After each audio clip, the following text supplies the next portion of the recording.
Perjalanan panjang atau long march para maung pasukan Siliwangi kembali ke kampung halamannya harus ditempuh dengan banyak pengorbanan. Bukan hanya kehilangan harta dan benda, darah dan air mata pun harus mereka relakan. Sepanjang jarak 600 km yang dilalui dengan jalan kaki melewati hutan rimba, gunung, dan sungai ini, para peserta long march harus berkawan akrab dengan kelaparan, penyakit, hingga serangan militer Belanda dan teror pasukan Darul Islam atau Tentara Islam Indonesia DITI pimpinan Kartosoewirjo. Dalam situasi yang demikian ini, dukungan dari seluruh rakyat Indonesia yang dilakukan di setiap tempat, seperti yang terjadi di Desa Cigugur, Kabupaten Kuningan. Dengan semua kemampuannya, warga Desa Cigugur membantu para pasukan Siliwangi, termasuk prajurit yang terluka. Dengan banyaknya prajurit yang terluka, maka salah satu rumah warga milik Bapak Suwanta dijadikan pos kesehatan. Oh iya, dulu itu rumah ini menjadi DKT. Iya. Jadi kalau ada yang luka, ada yang sakit, itu dibawanya ke sini.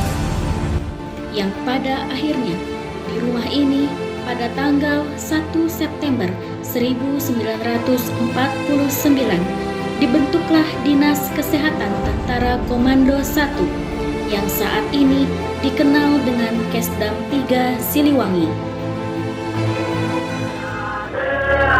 Setelah menempuh jalan ratusan kilometer dengan berjalan kaki, akhirnya pasukan Siliwangi berhasil memasuki wilayah Jawa Barat. Di wilayah yang masih dikontrol Belanda ini, pasukan Siliwangi menyeberang ke berbagai lokasi yang menjadi basis pertahanan mereka yang ditinggalkan ketika hijrah ke wilayah Jawa Tengah. Kita tahu di sini tempat tentara ya, di tiap-tiap rumah banyak tentara. Ya. Ada yang sakit, ada berobat ke sini ya, dulu. Perkenalkan, nama saya Oyo Sutaryo, Lurah Cigugur, Kecamatan Cigugur, Kabupaten Kuningan. Mohon selalu diadakan tradisi Korps Kesehatan Angkatan Darat yang kebetulan Tugu Monumennya dibangun di sini.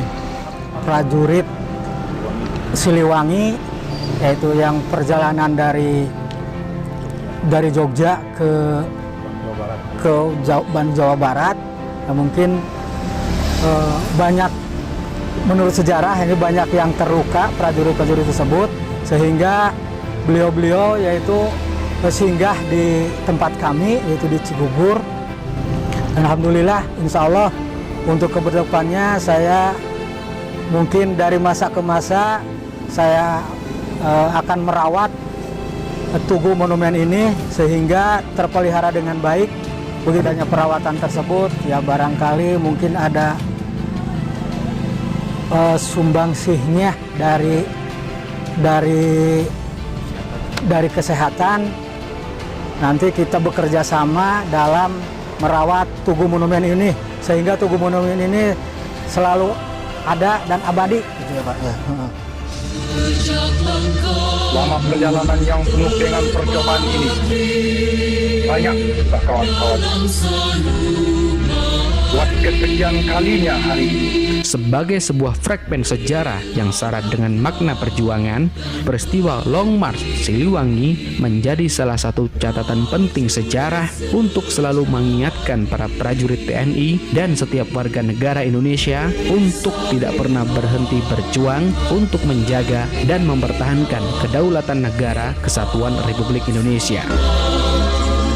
Di sini kita diingatkan kembali tentang bagaimana perjuangan para pendiri bangsa ini, termasuk unsur kesehatannya yang secara heroik melaksanakan kegiatan-kegiatan yang berkaitan dengan menegakkan kedaulatan bangsa. Saya pikir kegiatan semacam ini perlu dilestarikan, diteruskan, dan syukur-syukur malah nanti tidak hanya di Kodam Siliwangi, tapi dimanapun yang berkaitan dengan kegiatan perjuangan kesehatan Angkatan Darat, mungkin nanti Bapak Kapus Kesat bisa menghimbau kepada daerah-daerah. Karena Monumen Kesehatan Angkatan Darat dibangun dengan tinggi 4 meter yang terdiri dari 4 bagian yang tidak terpisahkan. Dan bagian tersebut adalah fondasi monumen dengan lambang Hesti Wirasakti dan tanggal dibentuknya Kesehatan Angkatan Darat. Bokor berwarna emas mewakili kota Kuningan dengan 17 bunga dan 8 tangkai sebagai lambang Hari Kemerdekaan Indonesia. 2 tangan melambangkan Ibu Pertiwi Tanah Air Indonesia. Helm baja dengan lambang palang merah melambangkan Tentara Kesehatan Angkatan Darat yang mempunyai daya tahan dari setiap kemungkinan gangguan.